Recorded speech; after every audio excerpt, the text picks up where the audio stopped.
Assalamualaikum warahmatullahi wabarakatuh. Welcome children for the class 10 standard. Today let us study the topic in business studies, that is about globalization of business. So here children, in early days how the business was taken place? Do we had a transport as we are having now? No, right? The people used to go by walk, or they were supposed to use only water transport, right? So here there was completely a demand for the goods and services in early period. That was available locally, the things which were available locally, and the most popular things were in great demand. So the import and export was taken place in those days now. And still we can see the goods and services taken place through transport system. If there is no transport, what happens? The economy will come down, right? So here, there was a time when consumer only had to access to goods and services that were available locally. The choices were limited by what they would access on foot or by horse or by carriage. So early period. In case many people around the world and in rural, especially in villages, still now transportation in the sense here where they don't have a proper roads, or in the sense here for transport facilities. So slowly it's giving a improvement for the development of roads here, and also for goods from one place to another place. So in 20th century, the trade across border and between the culture has been feature of human civilization. That's for centuries. Evidence of this dating back as far as the 19th century, the Silk Road, one of the best known and most enduring. So now, in the sense we are using the road transport. Road transport plays a vital role to the economy. So here it's a mean of transport where we can see the people through the vehicles used by the people. It may be a two-wheeler, it may be the heavy transport, or it may be the low transport, right? So here the globalization of business, which we are going to learn, the period from 1870 to 1913, that is before independence, it played a vital role growing towards a globalization. And after receiving independence and India became a republic here, it achieved a very great progress in economic reforms and developing country. So the achievements, what are the achievements that we can see now to the present era? Technology is completely developed. We depend on technology. Can we depend on to the old things? No.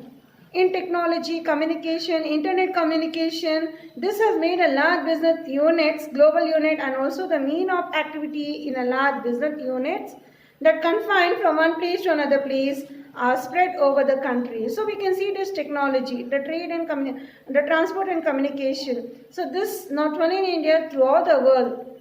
This resulted a close relation, and the interdependence among the country of the world has increased, and the business marketing has become the worldwide unit. So now first let's discuss about the meaning of globalization.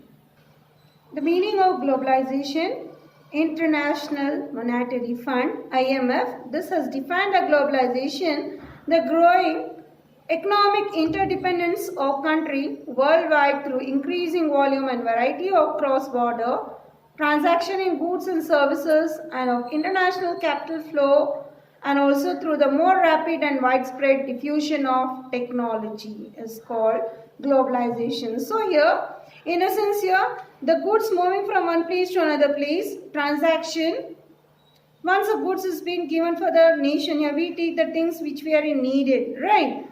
International capital flow, it's nothing but money. So this is not only through one nation, it is among different nations here. Technology we can see to each and every part of the world. So there are definitions to clear about the globalization: increasing cross-border movement of goods and services. Can we keep only the food crops to ourselves? Do we want to give to the nations which they need it? Yes, we give it. And in return, what the thing we want, we take from them, right? International flow of capital, technology and information. For example, we had a great marketing in the sense here technology or machines. For example, mobiles. So here, different type of mobiles we can see in our India here. And where we had here children. So here, in the sense here, the goods in the sense of great demand where the children love, that's called the toys, right? So when we try to purchase the toys here, it is mentioned as made in China, made in Korea. It's a great demand because the things are so beautifully made. And do they keep the toys to them only? They want circulated? Yes, they circulated. It was a great demand here. And after the pandemic situation, what happened to the economy? It was in normal. It was completely in very, very poor. And to come up, it took us so many days. Slow development. An example for this is very slow development after the pandemic situation. Flow of capital. It was great demand for money and every product. Formation of worldwide market by obtaining raw materials and other resources from cheap market. So raw materials. So here raw material is given from India. An example, iron ore. In return, what we get a finishing product, right? It's a great demand for that also. Production of goods in any region of the world at cheaper cost here. So it's not only to the nation, it may be to one state to another state here. In case we give it as ragi from Karnataka, another state will give us wheat. The granary of India, it's called Punjab. So interchange of food crops also take place within state.